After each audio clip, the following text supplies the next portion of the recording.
Assalamualaikum warahmatullahi wabarakatuh. Perkenalkan kami dari kelompok 24 dengan anggota Eko Slandi dan Faura Aliliana Syakira. Video ini dibuat untuk memenuhi tugas mata kuliah Matematika Informatika dengan dosen pengampu Ibu Farida Nurmala Syihotang, SSI MSc. Baiklah, langsung saja ke video pembahasan yang pertama, yaitu mengenai materi relasi.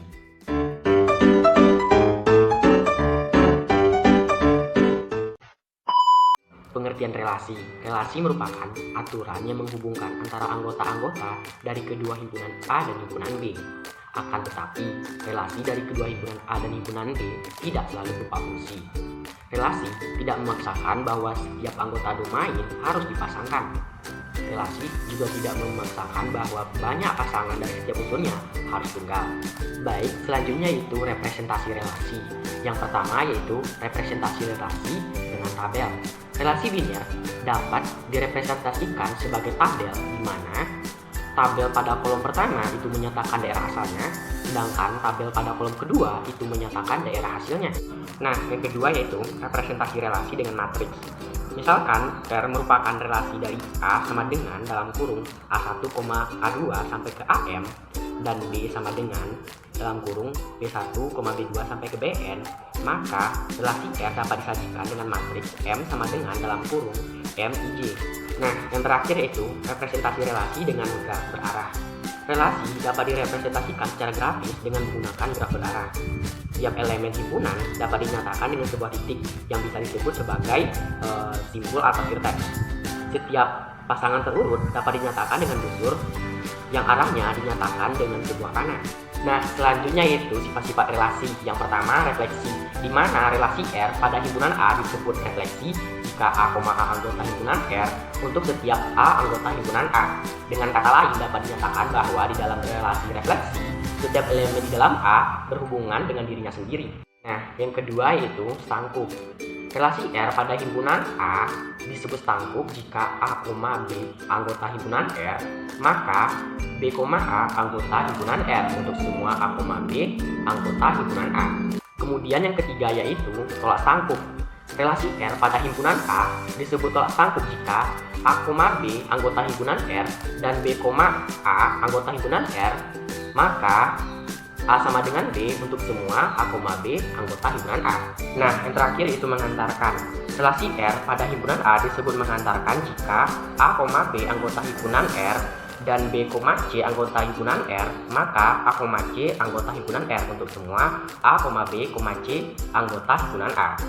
Oke, masuk ke video pembahasan yang kedua yaitu mengenai materi fungsi.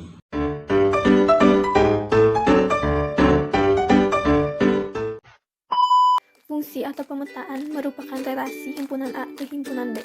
Jika semua anggota dari himpunan A berpasangan tepat satu dengan anggota himpunan B, semua anggota dari himpunan A atau daerah asal disebut dengan domain, sedangkan semua anggota dari himpunan B atau daerah kawan disebut dengan kodomain. Sama halnya dengan relasi, fungsi juga memiliki beberapa bentuk penyajian selain diagram panah dan juga himpunan pasangan berunsur. Suatu fungsi dapat disajikan juga dalam bentuk persamaan fungsi, di antaranya dengan tabel dan juga grafik. Jika fungsi merupakan bentuk khusus dari relasi, maka kita dapat melakukan komposisi dari kedua fungsi tersebut. Fungsi F dikatakan rekursif jika definisi fungsinya mengacu pada dirinya sendiri. Fungsi rekursif disusun oleh dua bagian. Yang pertama, basis, merupakan bagian yang berisi nilai awal yang tidak mengacu pada dirinya sendiri. Di sini ada rekurens. Bagian ini mendefinisikan argumen fungsi dalam terminologi dirinya sendiri setiap kali fungsi mengacu pada dirinya sendiri.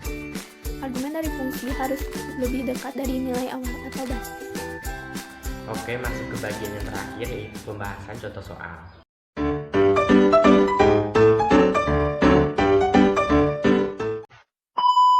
Contoh soal, misalkan P sama dengan dalam kurung 2,3,5 dan Q sama dengan dalam kurung 2,4,5,6,8,10,12. Jika didefinisikan R dari P ke Q dengan P, Q, anggota himpunan R, jika Jika P habis membagi Q, maka banyak anggota R adalah penyelesaian. Perhatikan bahwa P habis membagi Q, jadi otomatis 2 habis membagi 2, 4, 6, 8, 10, 12. Kemudian 3 habis membagi 6 dan 12. Nah, terakhir 5 habis membagi 5 dan 10. Jadi, jumlah R yang kita peroleh yaitu seperti yang ada di layar. Jadi, dapat kita ketahui bahwa anggota R ada sebanyak 10. Sekian presentasi dari kelompok 24. Thank you for watching.